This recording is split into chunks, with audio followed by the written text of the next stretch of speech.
Part 2 की शुरुआत वहीं से होती है जब युनसेयोंग युनजुन और तायुंग के घर मकान मालिक बनकर पहुंचता है। ये देख युनजुन शॉक हो जाती है और जल्दी से तायुंग और वूजू को कमरे में भेज देती है और फिर युनसेयोंग के लिए दरवाजा खोलती है। युनसेयोंग भी युनजुन को देख हैरान हो जाता है क्योंकि उसे नहीं पता था कि वो यहाँ रहती है और अब तायुंग को समझ आता है कि इतने टाइम से जिस मैनेजर के बारे में युनजुन बात कर रही थी वो यही है। अब वूजू और तायुंग चुपके से टुकुर टुकुर देखे जा रहे होते हैं कि बाहर उन दोनों के बीच क्या हो रहा है। तो वहीं युनजुन कोशिश कर रही होती है कि वूजू और तायुंग के सामान पे युनसेयोंग की नजर न जाए, लेकिन उसके मुताबिक कुछ नहीं होता बल्कि वूजू के प्यारे सॉफ्ट टॉय पर युनसेयोंग की नजर पड़ जाती है और वो उसे उठा लेता है और अपने सॉफ्ट टॉय को देखते ही वूजू दौड़ा दौड़ा बाहर चले आता है और उसे पकड़ने के चक्कर में तायुंग भी बाहर आ जाता है, लेकिन बेचारे का पैर वूजू के खिलौने पर पड़ता है और वो बहुत बुरी तरह गिरता है। युनसेयोंग तो ये सब देखकर ही शॉक में चले जाता है। तो वहीं तायुंग बहुत एम्बेरस होता है और अब युनजुन के पास कोई चारा नहीं होता।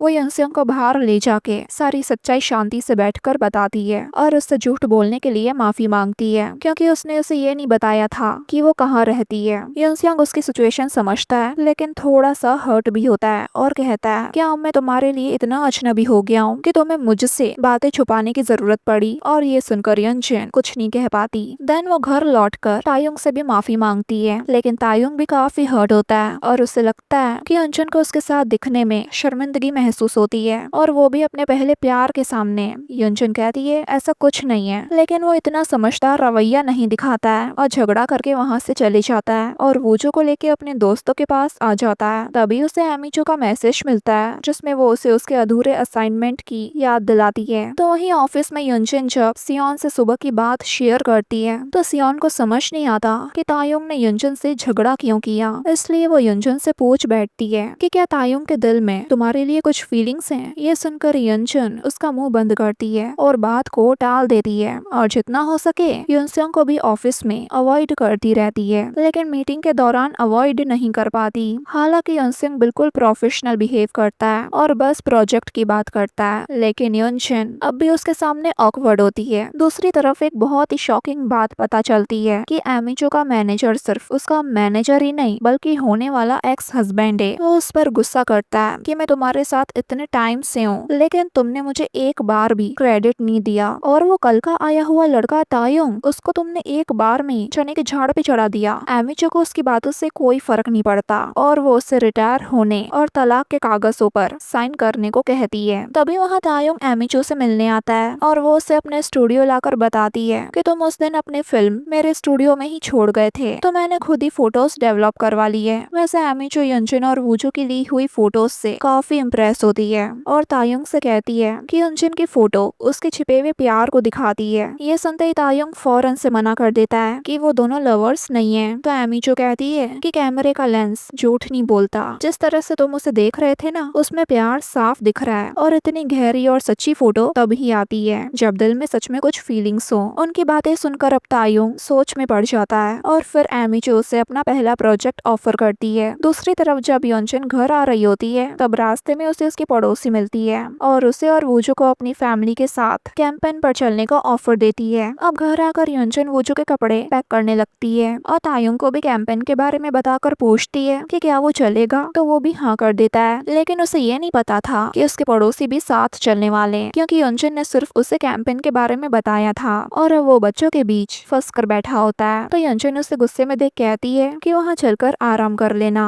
अब दोनों वहाँ पहुंचकर काफी मुश्किलों से टेंट वगैरह लगाते हैं और जब वूजू को दूसरे बच्चों के साथ खेलते हुए खुश देखते हैं तो कहते हैं कि उनका यहाँ आना सफल रहा। उससे खुश देख ये दोनों भी खुश थे। थोड़ी देर बाद बड़े भी बच्चों के साथ मिलकर खेलने लगते हैं और तायुंग सभी के फोटोज क्लिक करता है और वीडियो बनाता है और फिर थक कर अपने टेंट में आके आराम करने लगता है। तभी वो देखता है कि युनजुन के फोन पर युनसेयोंग का कॉल आ रहा है। अब वो युनजुन को उसका फोन देने जाता है, लेकिन तभी अनजाने में सुन लेता है कि युनजुन अपनी पड़ोसी से कह रही है कि तायुंग और वो दोनों बिल्कुल भी डेट नहीं कर रहे। वो ये भी कहती है कि उनके बीच चीजें थोड़ी अजीब है और तायुंग जल्दी ही घर छोड़ के चले जाएगा। अब उसकी बातें सुन तायुंग दुखी हो जाता है और अब युनजुन के लिए उसका बिहेवियर बिल्कुल ही बदल जाता है, जैसे उसके बुलाने पर उसे इग्नोर करना और फिर वो जब आगे होके उससे कुछ टेस्ट करवाने आती है तो वो उन स्नैक्स को भी गुस्से में गिरा देता है। अब युनजुन ये देख हर्ट होकर वहाँ से चली जाती है और तायुंग का ये बिहेवियर किसी को भी अच्छा नहीं लगता।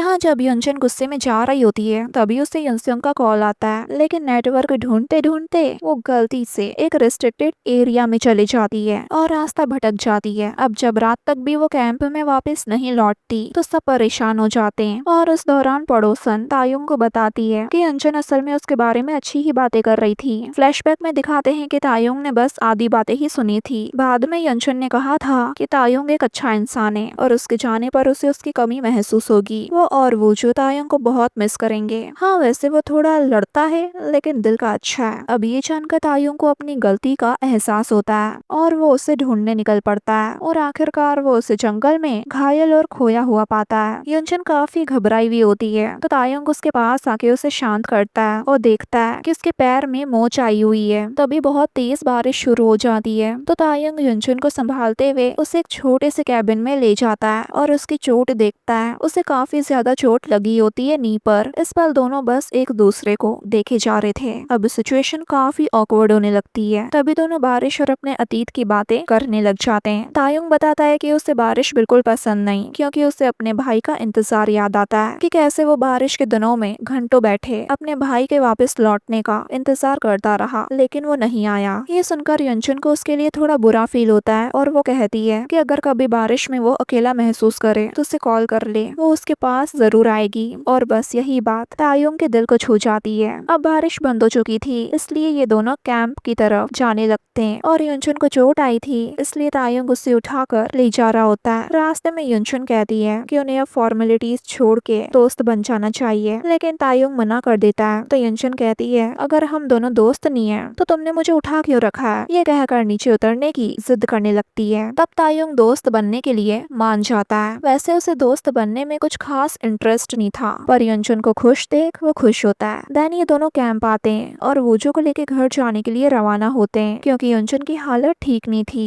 फिर जब ये तीनों घर आ जाते हैं तो तायुंग उसे हॉस्पिटल चलने को कह रहा होता है, बट यंजन मना कर देती है कि मैं ठीक हूँ, डोंट वरी। तभी उनसे उसे बुला लेता है। पता चलता है कि वो यंजन का ही कब से उसके घर के बाहर खड़े हुए इंतजार कर रहा था। वो बताता है कि शाम को अचानक कॉल करने के बाद वो यंजन के लिए परेशान हो गया था। तो यंजन बताती है कि हाँ, दरअसल वो छोटा सा इंसिडेंट हो गया था बस इसलिए। और वो तायुंग को वूजू के साथ वहाँ से भेज देती है, लेकिन घर आकर भी तायुंग का ध्यान बस उन दोनों पर ही होता है। और फिर वो उन दोनों को साथ में वहाँ से जाते हुए देख बेचारा थोड़ा जेलस तो होता है। दरअसल युनसेंग उसकी चोट देख सीधा उसे हॉस्पिटल ले आया था, जहाँ उसे एंटीबायोटिक्स दी जाती है और थैंक यू कहने के लिए युनचन अगले दिन उसे लंच पे ले जाने का वादा करती है। तो वहीं तायुंग भी युनचन के लिए दवाई और ऑइंटमेंट खरीद के ले आया था, लेकिन अब वो घर पर होती ही नहीं। तो वो उन्हें टेबल पर छोड़ के ये सोचकर सो जाता है कि अगर वो दोनों डेट भी करें तो इससे मुझे कोई फर्क नहीं पड़ना चाहिए। तो वहीं युनसेंग भी अब युनचन और तायुंग की केमिस्ट्री से चलने लगता है। अब अगले दिन जब तायुंग उठता है तो उसकी थोड़ी तबीयत खराब होती है और जब रूम से बाहर आता है तो पता चलता है कि युनचन वूजू को लेके युनसेंग के साथ कहीं बाहर जा रही है। युनचन जब देखती है कि तायुंग को सर्दी हो गई है तो उसे उसकी चिंता होने लगती है, लेकिन फिर भी वो उसे जाने के लिए कहता है। अब युनचन और वूजू नीचे आके युनसेंग से मिलते हैं और वो उन्हें एक रेस्टोरेंट लेके जा रहा होता है और रास्ते में वो अपने कॉलेज के दिनों की बातें करते हैं। देन रेस्टोरेंट आकर लंच के दौरान युनसेंग बातों बातों में कहता है कि वो युनचन को फिर से जानना चाहता है, जैसे वो उसे कॉलेज के टाइम जानता था। तो वहीं घर पर तायुंग को बहुत अकेला अकेला फील होता है। तभी उसे उसके पड़ोसी से कैंप की फोटोज मिलती हैं। उसमें जब वो युनचन की फोटो देखता है तो उसे एमिचो की बात याद आ जाती है कि कैमरा और दिल कभी झूठ नहीं बोलते। तभी उसकी तबीयत बिगड़ने लगती है और उसे बहुत तेज बुखार आ जाता है। देन एक फ्लैशबैक में दिखाते हैं कि ऑर्फनेज में कोई कह रहा है कि बारिश के दिनों में वो अक्सर बीमार पड़ जाता है। तो वहीं लंच के बाद युनसेंग युनचन को डेजर्ट कैफे चलने को कहता है, लेकिन वो तायुंग की चिंता में उसे मना करके घर लौट आती है और रात को उसके पास बैठकर उसका ख्याल रखती है। और जब तायुंग आधी रात को उठता है तो उसे अपने रूम में सोए हुए देख शॉक हो जाता है। फिर पास में पड़ी चीजों से समझ जाता है कि युनचन ने उसका रात भर ख्याल रखा है। अब वो युनचन को देखने ही लगता है कि तभी वो भी अपनी नींद से जाग जाती है और तायुंग को देख फिर उसका ख्याल रखने लगती है। पर इस बार तायुंग अपनी फीलिंग्स को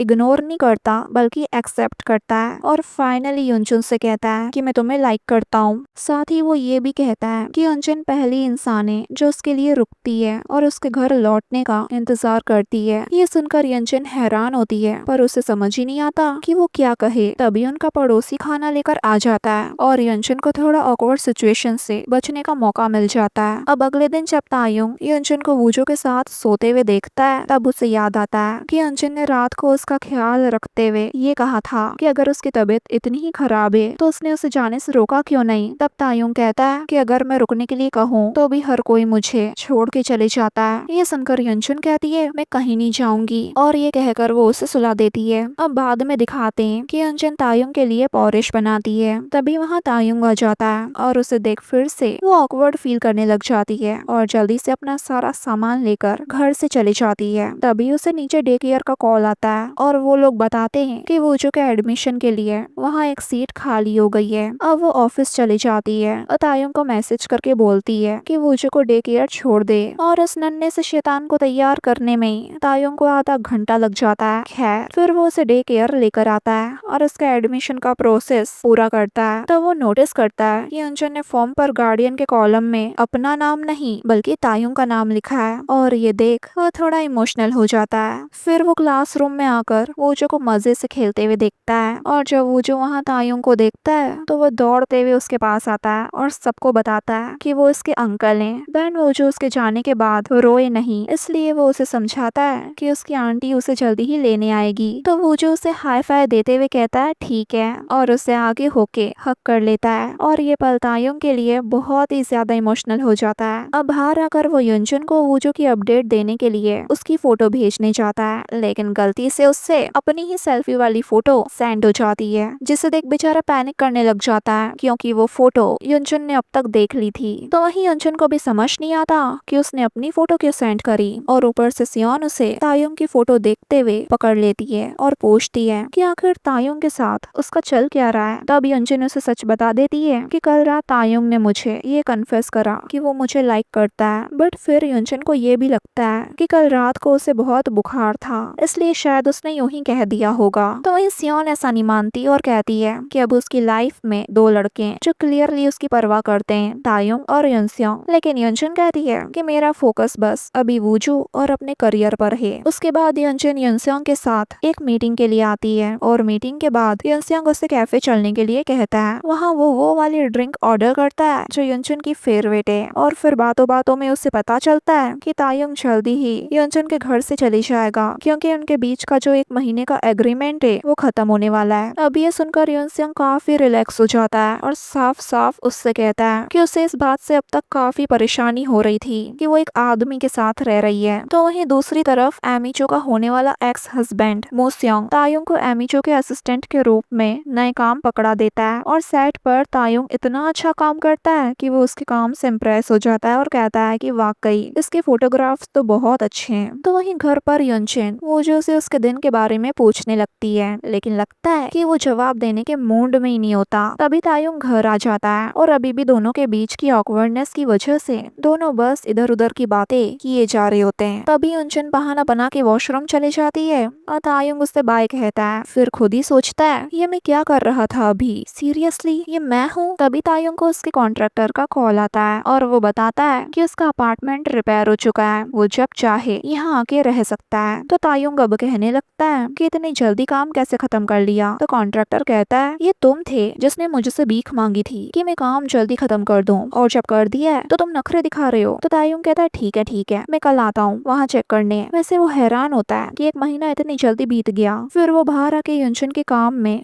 मदद करने लगता है और कहता है मैं सच में तुम्हें लाइक करता हूँ, पर डोंट वरी मैं तुम पर किसी भी बात का प्रेशर नहीं डालूंगा। मैं बस तुम्हें ये बताना चाहता था कि मैं कैसा फील करता हूँ, इसलिए प्लीज मेरे सामने अनकंफर्टेबल मत होना और दूर मत भागना। इसलिए अब दोनों डिसाइड करते हैं कि फिलहाल के लिए वो सब कुछ पहले जैसा ही रहने देंगे। अब रात को एक अनजान आदमी काली टोपी पहने उनके अपार्टमेंट के पास आता है, लेकिन वूजू के रोने की आवाज सुनकर वहाँ से चली जाता है। अब अगले दिन युनचेन ऑफिस जाते टाइम अपने बिल्डिंग में पुलिस को देखती है, और फिर जब तायुंग वूजू को डे केयर छोड़ के आ रहा होता है तब बहुत सारे पड़ोसियों को आपस में बातें करते हुए देखता है, और उनसे उससे पता चलता है कि एक अनजान आदमी बिल्डिंग के आसपास घूम रहा है जो अकेली औरतों को टारगेट करता है, और कुछ फ्लैट्स में तो चोरी भी हुई है, और सुबह पुलिस आकर उन्हें अलर्ट करके गई है। अब तायुंग को युनचेन की चिंता होने लगती है, इसलिए वो उसे मैसेज करके पूरी बात बताता है और कहता है कि जब तक वो अनजान आदमी पकड़ा नहीं जाता तब तक वो जल्दी घर आ जाया करे। फिर वो अपने नए अपार्टमेंट में जाता है जहाँ सब कुछ नया और परफेक्ट है, लेकिन खुश होने की जगह वो जानबूझकर कर कमियां ढूंढने लग जाता है, क्योंकि वो अब किसी भी कीमत पर यहाँ शिफ्ट नहीं होना चाहता था। अब शाम को यंचन घर लौटते टाइम बस में ही सो जाती है और अपना स्टॉप मिस कर देती है। तो वहीं तायुंग बस स्टॉप पर उसका ही इंतजार कर रहा होता है और उसे लेट होते देख कॉल करके पूछता है कि तुम कहाँ पर हो। तो यंचन उसे पूरी बात बताती है और कहती है कि मैं थोड़ी देर में घर आ जाऊंगी।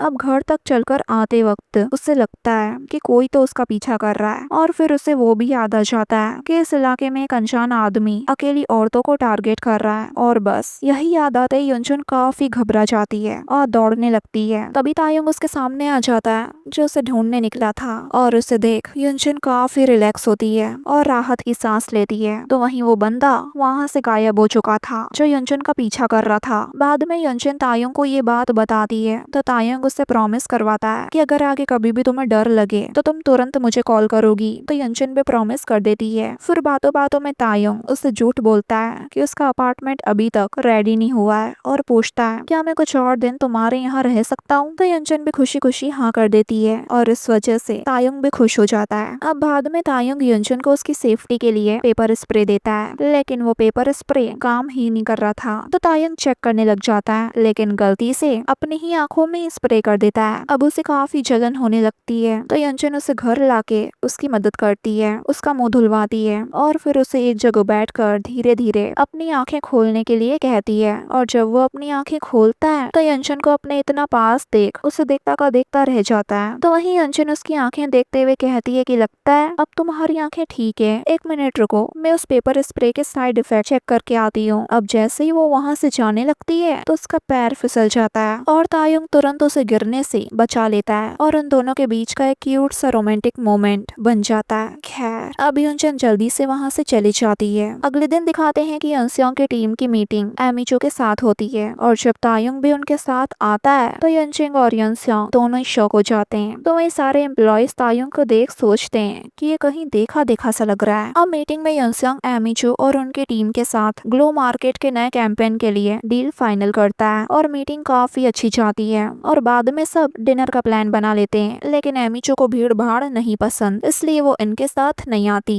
देन लिफ्ट में टीम का एक कलीग तायुंग के पीछे ही पड़ जाता है और उसे देख बस यही याद करने की कोशिश करता है कि उसने उसे कहाँ देखा है। और फाइनली उसे याद आ जाता है कि तायुंग वही है जो बच्चे को लेके कंपनी आया था और उन दोनों ने लॉबी में हंगामा कर दिया था। और अब तायुंग एम्बेरस होके अपना मुंह छुपाने लग जाता है। अब सारे टीम मेंबर्स तायुंग और यंचुन को वायरल लॉबी वाली वीडियो की वजह से कपल समझने लग जाते हैं। तो दोनों सबको अपनी सिचुएशन समझाते हैं और खासकर यंचुन जोर देकर कहती है कि वो दोनों डेटिंग नहीं कर रहे हैं, जिससे तो बेचारे तायुंग का मुंह उतर जाता है। अब डिनर के दौरान तायुंग और यंसियोंग एक दूसरे से कम्पीट करने लगते हैं कि यंचुन के लिए कौन बेस्ट है, और बात अब बॉलिंग मैच तक पहुंच जाती है। दोनों एक दूसरे से जमकर कम्पीट करते हैं और यंचुन तो दोनों को ही चीयर करती है, लेकिन उसे क्या पता ये कंपटीशन उसके लिए ही तो हो रहा है। खैर लास्ट में तायुंग मैच जीत जाता है और एक्साइटमेंट में यंचुन को हक कर लेता है, और ये देख यंसियोंग को काफी जलन होती है। अब बाद में म्यूसियोंग यानी एमिचो का होने वाला एक्स हस्बैंड तायुंग को अपने साथ स्टूडियो वापस ले जाता है और यंसियोंग को यंचुन को घर छोड़ने का मौका मिल जाता है। देन दोनों रिवर के पास रुककर आतिशबाजी देखते हैं। फ्लैशबैक में दिखाते हैं कि सालों पहले भी यंसियोंग ने यंचुन को फायरवर्क्स देखने बुलाया था। तब यंचुन को पता चला था कि यंसियोंग ने उसके लिए अपनी स्कॉलरशिप छोड़ दी थी, इसलिए उसने लैंग्वेज प्रोग्राम के बहाने उससे दूर जाने का झूठ बोला। अब प्रेजेंट में यंचुन मान लेती है कि उसे पता था कि यंसियोंग उसकी फाइनेंशियल सिचुएशन जानता था और उस वक्त उसने अपनी सेल्फ रिस्पेक्ट को बचाने के लिए झूठ बोलना ही बेहतर समझा। देन यंसियोंग भी कहता है कि उसे पहले से सब पता था और वो ये भी समझता है कि क्यों यंचुन ने ऐसा किया। अब यंसियोंग उसे घर ड्रॉप कर देता है और तब तक वेट करता है जब तक कि वो घर के अंदर नहीं चली जाती। इसी दौरान तायुंग उससे फोन करता है जब वो सीढ़ियाँ चढ़ रही होती है। अब फोन पर बात करते वक्त जब वो अपने फ्लैट के पास पहुँचती है तो देखती है कि दरवाजा तो पहले से खुला हुआ है, और वो घर के अंदर जाते हुए कॉल पर पूछती है कि क्या तुमने दरवाजा पहले ही खुला छोड़ दिया था। तो तायुंग कहता है नहीं नहीं। तो अब यंचुन घर के अंदर का हाल देख शॉक हो जाती है क्योंकि पूरा घर बिखरा पड़ा था, और तभी रूम के अंदर किसी को मौजूद देख वो जोर से चीख पड़ती है। उसकी चीख सुनकर यंसियोंग फौरन से उसकी मदद के लिए आता है और दोनों देखते हैं कि घर के अंदर एक बुजुर्ग आदमी खड़ा है। वो उन दोनों से माफी मांगता है और बताता है कि जब वो घर पर आया था तब दरवाजा खुला हुआ ही था, और फिर अपना इंट्रोडक्शन देता है कि वो वूजिन का फादर है और ये सुनकर यंजन हैरान हो जाती है। तो वहीं तायुंग, जिसने फोन पर यंजन की चीख सुन ली थी, वो घबराते हुए दौड़ के घर पहुंचता है और यंजन की चिंता करने लगता है। तब यंजन उसे उसके फादर की तरफ इशारा करती है, लेकिन तायुंग उन्हें पहचान नहीं पाता। ये देख उसके डैड रोते हुए माफी मांगते हैं कि उन्हें आने में बहुत देर हो गई। दरअसल वो 20 साल बाद अपने बेटे से मिल रहे होते हैं, लेकिन तायुंग उनके साथ बहुत कोल्ड बिहेव करता है और उन्हें तुरंत वहाँ से चले जाने के लिए कहता है। तो वहीं यंसियोंग को अभी भी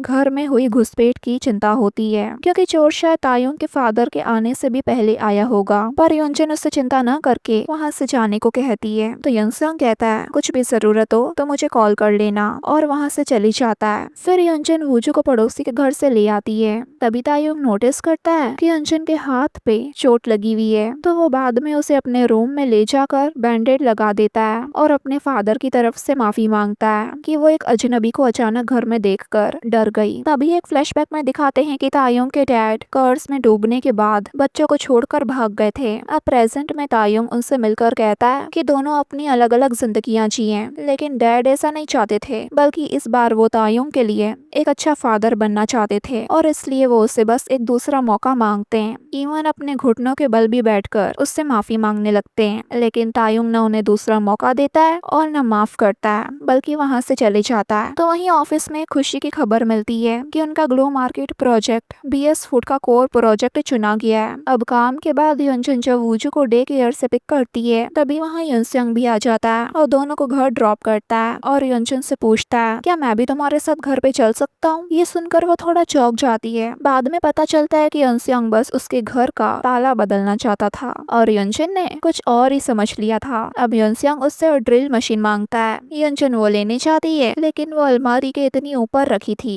कि उसका हाथ ही नहीं पहुँचता। तभी यंसियोंग वहाँ आ जाता है और दोनों के बीच एक छोटा सा इमोशनल मोमेंट बन जाता है। दोनों बस एक दूसरे को देखे जा रहे होते हैं और वो जो उन्हें, तभी तायुंग भी वहाँ पर आ जाता है और उन्हें ऐसी पोजीशन में देख लेता है और यंसियोंग से पूछता है कि तुम इस टाइम यहाँ क्या कर रहे हो? तब यंजन बताती है कि ये दरवाजे का लॉक बदलने आए हैं। अब दोनों लड़के एक दूसरे को झेलते हुए डोर का लॉक चेंज कर ही देते हैं। बाद में यंसियोंग को थोड़ा फील होता है कि यंजन, तायुंग और वूजू एकदम फैमिली जैसे लग रहे हैं। अब जाते वक्त यंसियोंग तायुंग को चेतावनी देता है कि वो यंजन को हर्ट ना करे, क्योंकि उसे शक है कि उसके डैड पर भरोसा नहीं किया जा सकता। अब अगले दिन तायुंग अपने दोस्तों से मिलता है और बातों बातों में कहता है कि जिस घर में वो रह रहा है वो अब उसे सच में घर जैसा लगने लगा है, जो उसने बचपन में कभी महसूस ही नहीं किया था। अब अगले कुछ दिनों में तायुंग के डैड को दिखाते हैं, जो अपार्टमेंट के लोगों की मदद करते हुए धीरे धीरे सबका भरोसा जीत लेते हैं, बस इस बहाने से कि कभी तायुंग की झलक ही देखने को मिल जाए। अब एक दिन वो यंजन और वूजू से मिलते हैं और बातचीत करते हुए बताते हैं कि तायुंग उनसे मिलना नहीं चाहता।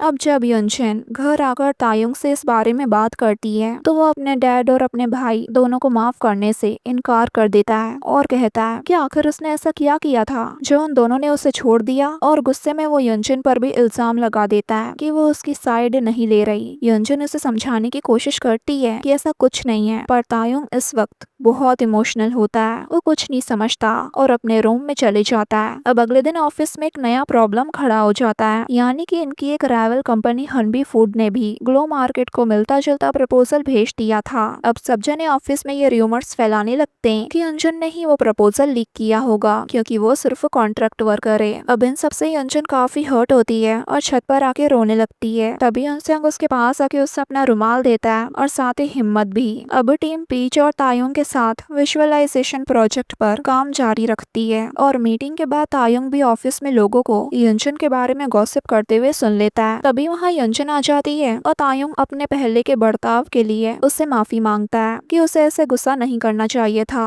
तो यंजन भी कहती है, कोई बात नहीं, गलती मेरी भी थी। तभी यंसियोंग उसे बुला लेता है और वो वहाँ से चली जाती है। अब मीटिंग में यंसियोंग का बॉस फैसला करता है कि ग्लो मार्केट पिच किसी और एक्सपीरियंस्ड एम्प्लॉय जैसे टीम 1 के मिस्टर चोई को देना चाहिए, ना कि यंजन को, क्योंकि वो बस एक कॉन्ट्रैक्ट एम्प्लॉय है। पर यंसियोंग का कहना होता है कि शुरू से लेके ये प्रोजेक्ट उनकी टीम संभाल रही है, इसलिए वो सजेस्ट करता है कि क्यों ना दोनों के बीच पिच कंपटीशन हो जाए, जो बेहतर होगा वही इस प्रोजेक्ट को लीड करेगा। अब उसका सजेशन इतना अच्छा होता है कि सब मान जाते हैं। अब रात को जब यंसियोंग यंजन को घर ड्रॉप करता है तो कहता है कि अगर तुम्हें मेरी मदद चाहिए तो तुम मुझे किसी भी टाइम कॉल कर लेना, मैं आ जाऊंगा। पर यंजन उससे मना कर देती है और कहती है कि इस बार मैं ये प्रूफ करना चाहती हूँ और सबको दिखाना चाहती चाहती हूँ कि तुम्हारी मदद के बिना भी मैं ये पोजीशन डिजर्व करती हूँ। अब युनसेंग मान जाता है। तभी वूजू और तायुंग वहाँ पर आ जाते हैं तो युनचन उनके साथ घर जाने लगती है। तभी युनसेंग युनचन को रोककर कहता है कि एक बार ये प्रोजेक्ट खत्म हो जाए फिर मैं तुम्हें डेट पर लेकर चलूंगा। अब अगले सीन में दिखाते हैं कि जब युनचन काम कर रही होती है तब तायुंग उसे अचानक आकर पूछता है क्या तुम युनसेंग को अभी भी लाइक करती हो। तो युनचन पूछती है क्यों, तुम ये क्यों पूछ रहे हो। तब तायुंग भी उसे अपनी फीलिंग्स याद दिलाता है और कहता है कि वो भी उसके सपोर्ट में खड़ा है, अगर वो उसे भूल भी गई तो भी वो हमेशा उसकी साइड रहेगा।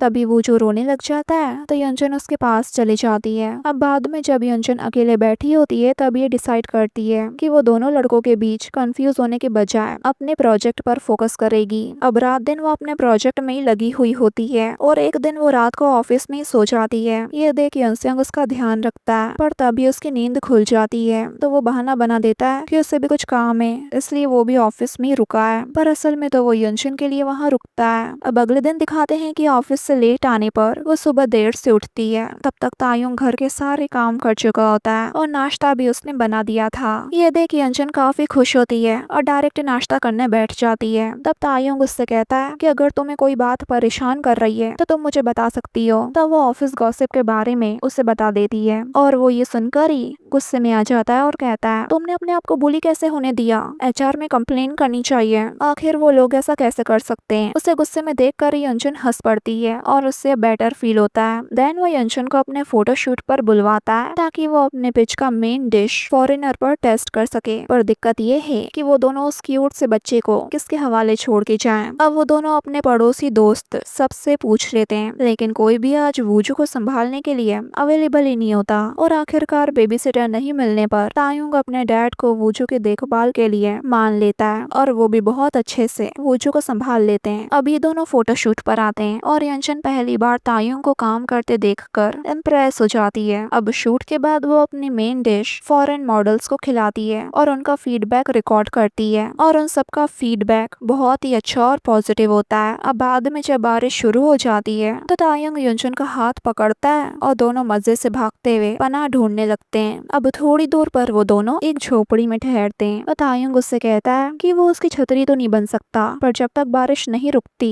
तब तक उसके साथ जरूर खड़ा रह सकता है। देन युनचन भी कहती है कि वो हमेशा उसकी साइड पर रहेगी। अब धीरे धीरे युनचन की तरह तायुंग को भी बारिश वाले दिन पसंद आने लगते हैं। वैसे अब पिच कंपटीशन का दिन आ जाता है और युनचन की प्रेजेंटेशन बहुत ही अच्छी जाती है, खासकर फॉरेनर्स के वीडियो फीडबैक की वजह से उनकी टीम जीत जाती है और वो खुशी में तायुंग को ये गुड न्यूज बताती है और वो भी खुश होकर वूजू के साथ केक लेने निकल पड़ता है। इसी दौरान दिखाते हैं कि युनचन घर जा रही होती है कि तभी बारिश शुरू हो जाती है और युनसेंग वहाँ छाता लेकर टाइम पे आ जाता है और अपना वादा निभाते हुए प्रोजेक्ट खत्म होने के बाद वो सीधा उससे कह देता है कि मैं तुम्हें लाइक करता हूँ। युनचन ने ये एक्सपेक्ट तो नहीं किया था इसलिए वो एकदम से फ्रीज हो जाती है। तो वहीं तायुंग युनचन की ऑफिस जीत को सेलिब्रेट करने के लिए केक रेडी करके बैठा होता है लेकिन उसका दिल तब टूट जाता है जब युनचन उसे कॉल करके बताती है कि वो लेट आएगी क्योंकि वो युनसेंग के साथ डिनर पर आई है। डिनर पर युनसेंग युनचन से कहता है कि वो उसके साथ 3 डेट्स पर चले और फिर डिसाइड करे कि उसके दिल में क्या है, यानी वो उसे गर्लफ्रेंड बनने के लिए फोर्स नहीं करता बल्कि सोचने के लिए वक्त देता है। अब डिनर के बाद वो उसे घर छोड़ देता है और दोनों अगले हफ्ते एक और डेट पर जाने का प्लान बना लेते हैं। देन जब युनचन घर आती है तो तायुंग को वूजू के साथ सोते हुए देखती है और फिर अकेले बाहर बैठकर युनसेंग के कन्फेशन को याद करती है। तो वहीं अगले दिन एक कैफे में युनसेंग अपने कलीग से बात करते हुए एक्सेप्ट करता है कि कन्फेशन के बाद से युनचन थोड़ी अनईजी लग रही है, लेकिन इस बात को वो ऐसे बताता है जैसे वो उसकी नहीं उसके दोस्त की सिचुएशन हो, यानी अपना नाम नहीं लेता। वो बस ये जानना चाहता है कि क्या युनचन उसे पसंद नहीं करती या फिर वो उसके सामने नर्वस हो रही है। तो कलीग की बातों से उसे इतना कंफर्म तो हो जाता है कि लड़की बस नर्वस हो रही होगी और कुछ नहीं। तो वहीं कैफेटेरिया में युनचन भी अभी यही बात कर रही होती है और सियोन को सब सच बता देती है कि अब तो दोनों लड़कों ने उसे अपने दिल की बात बोल दी है। तो सियोन पूछती है कि आखिर उसका दिल किसके लिए धड़कता है, लेकिन इस पर तो अभी युनचन खुद भी कंफ्यूज होती है और कहती है कि तायुंग के साथ मैं जैसे हूँ वैसे रह सकती हूँ, वो मुझे कंफर्टेबल फील कराता है, जबकि युनसेंग बहुत ज्यादा ही परफेक्ट है और मुझे लगता है मैं उसके स्टैंडर्ड की बिल्कुल भी नहीं हूँ और उसका परफेक्शन मुझे और बेहतर बनने के लिए इंस्पायर करता है। तो ये सुनकर सियोन कहती है जल्दी मत करो बल्कि दिल को डिसाइड करने दो। अब घर पर वो तायुंग को किमची खाते देख कहती है, रुको, ये क्यों खा रहे हो, मैं तुम्हारे लिए राइस बना देती हूँ। ये कहते कहते जब वो फ्रीज खोलती है तो अंदर केक देखकर बहुत खुश हो जाती है और पूछती है ये किसके लिए है। तो तायुंग बताता है कि ये तुम्हारे लिए है और फाइनली उसे अच्छे से कॉन्ग्रेचुलेट कहता है। अब चॉकलेट केक यंजन का फेवरेट होता है तो वो शौक से उसे खाने लगती है और थोड़ा बहुत खाने के बाद अब उसे किमची खाने का मन भी हो जाता है तो वो तायुंग से लेके वो भी खा जाती है। अब अगले दिन तायुंग पड़ोस वाली मिसेस पार्क के घर वूजू को लेने जाता है, लेकिन वहाँ अपने फादर को देख हैरान हो जाता है और वूजू को जैसे ही वहाँ से लेके जाने लगता है तभी उसके डैड उसे रोककर वूजू के लिए एक केयरफुली सिलेक्टेड जूस का डब्बा देते हैं जिससे वूजू का इम्यून सिस्टम अच्छा रहेगा। अब शाम को उनके घर एक इंश्योरेंस एजेंसी की लेडी आती है और यंजन को यंजू और वूजन की डेथ के पे आउट के बारे में बताती है। ये सुनकर यंजन इमोशनल हो जाती है और घर से बाहर चली जाती है और एक जगह बैठकर रोने लगती है। तभी तायुंग भी उसके पास आकर बैठ जाता है और कहता है कि अपने इमोशंस को दबाकर मत रखो। ये सुनकर यंजन पूरी तरह टूट जाती है और तायुंग उसे गले लगाकर कंफर्ट करने लगता है। अब अगले दिन दिखाते हैं कि यंसियांग की टीम ग्लो मार्केट के साथ कॉन्ट्रैक्ट साइन कर लेती है और वीकेंड पर यंसियांग और यंजन अपनी सेकेंड डेट पर कंट्री साइड घूमने जाते हैं। लंच के दौरान यंजन उससे पूछती है कि उसने बीएस फूड में काम करना क्यों चूज किया तो वो कहता है कि वो चाहता है कि सस्ता खाना भी इतना टेस्टी हो कि लोगों के लिए वो खुश यादें बन जाएं और वो खाना खाते ही लोग उस पल के लिए अपने दर्द और प्रॉब्लम को भूल जाएं। तो ये सुनकर यंजन बताती है कि उसने भी इसी वजह से ये फील्ड चूज करी। अगले दिन ऑफिस में सियोन बताती है कि उसने उड़ती उड़ती खबर सुनी है कि यंजन का कॉन्ट्रैक्ट एम्प्लॉय से परमानेंट होने के स्ट्रॉन्ग चांसेस हैं। इस बार सियोन उसे ड्रिंक पे चलने को कहती है पर यंजन मना कर देती है। पास ही में तायुंग और उसका दोस्त खड़े होते हैं जो कि यहाँ कुछ काम से आए थे। वो भी सियोन की बात सुन लेते हैं और तायुंग यंजन को हैंग आउट करने के लिए मना लेता है। तो सियोल सेलिब्रेशन के लिए तायुंग और उसके दोस्त स्योनतेक को भी बुला लेती है कि चारों चलते हैं, बहुत मजा आएगा।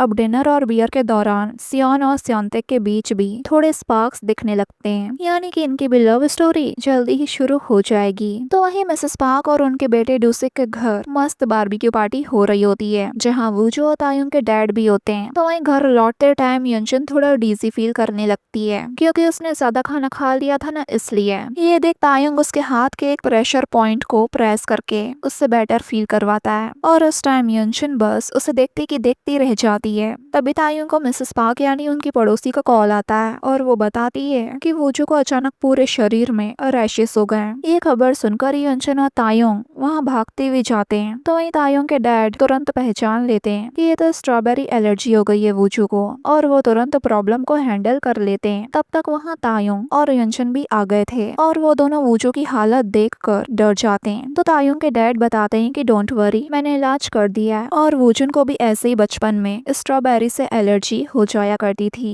अब वो दोनों वूजू को घर ले आकर सुला देते हैं और तब जाते वक्त तायुंग के डैड गलती से अपना वॉयलेट वहीं गिरा देते हैं। तो तायुंग ने वापस उनका वॉयलेट देने आता है और अंदर एक पुरानी फोटो देखता है जो कि वो वूजन और उनके डैड की बचपन की होती है। वो इस बारे में जब अपने डैड से पूछता है तो वो कहते हैं कि ये फोटो उन्हें जीने की ताकत देती है। अब रात को यही बात याद करके तायुंग को नींद ही नहीं आ रही होती तो यंजन उसके लिए गर्म दूध लेकर आती है और उसके साथ सारी रात जागने का फैसला करती है और दोनों ऐसे ही बातें करते करते पूरी रात बिता देते हैं। अब सुबह यंजन वूजू को हॉस्पिटल ले जाती है और सब कुछ ठीक होता है, लेकिन वापस आते वक्त उसकी मुलाकात तायुंग के डैड से होती है जो उससे थोड़ी मदद मांगते हैं और फिर घर आकर यंजन तायुंग से कहती है कि वो अपने डैड को डिनर पर बुलाए क्योंकि वो वूजू की हेल्प के लिए उन्हें थैंक यू कहना चाहती है। तायुंग पहले तो थोड़ा हिचकिचाता है पर फिर मान जाता है। अब रात को डिनर के दौरान तायुंग के डैड तायुंग से बात करने की कोशिश करते हैं लेकिन वो नहीं करता। तो ये देख यंजन वूजू को डायपर चेंज कराने के बहाने अंदर ले जाती है और उन दोनों को बात करने की थोड़ी प्राइवेसी दे देती है। अब तायुंग अपने डैड से पूछता है कि उन्होंने उसे क्यों छोड़ा तो उसके डैड बताते हैं कि वो कुछ टाइम बाद वापस आए थे पर वूजन ने कहा कि तुम्हें मेरे जैसे फादर की जरूरत नहीं है। वो चाहता था कि सब अपनी जिंदगी जिए और एक दूसरे को बोझ न बनाए और कर्ज में डूबने की वजह से भी उन्होंने फिर तायुंग को ढूंढने की कोशिश नहीं की। अब उनकी बातें सुनकर तायुंग इमोशनल हो जाता है और अपने डैड को घर के दरवाजे का लॉक कोड दे देता है ताकि वो कभी भी वूजू को यहाँ आकर संभाल सके। यंजन ने उन दोनों की सारी बातें सुन ली थी पर वो सोच में पड़ जाती है क्योंकि फ्लैशबैक में दिखाया जाता है कि वूजन अपनी मौत से कुछ दिन पहले यंजन से मिला था और उससे कहा था कि वो समझ सकता है कि क्यों उसकी वाइफ यंजू अपनी छोटी बहन को हमेशा पहले रखती लगती है क्योंकि वो भी अपने भाई के लिए ऐसा ही महसूस करता है। ये कहकर वो युनचुन को अपनी बहन से झगड़ा खत्म करने के लिए समझाता है। अगले दिन दिखाते हैं कि डोसिक पुलिस वालों से उस अनजान आदमी के बारे में खबर लेता है जो हर जगह चोरी कर रहा है। तो पुलिस बताती है कि चोर पकड़ा जा चुका है, लेकिन वो 206 फ्लैट जो कि युनचुन और तायुंग का घर है उसमें उसने घुसने की बात नहीं मानी है अब तक। अब ये बात डोसिक को काफी अजीब लगती है क्योंकि वो याद करता है कि तायुंग के डैड ने कहा था कि उन्होंने चोर को देखा था और उसके खिलाफ गवाही भी दी थी। तो वहीं दूसरी तरफ युनचुन इंश्योरेंस कंपनी आती है पर उससे वहाँ हैरान कर देने वाली बात पता चलती है कि कुछ दिन पहले एक मिडिल एज्ड आदमी वहाँ पर आया था पर उसने अपना नाम नहीं बताया, लेकिन वो पे आउट के बारे में पूछ रहा था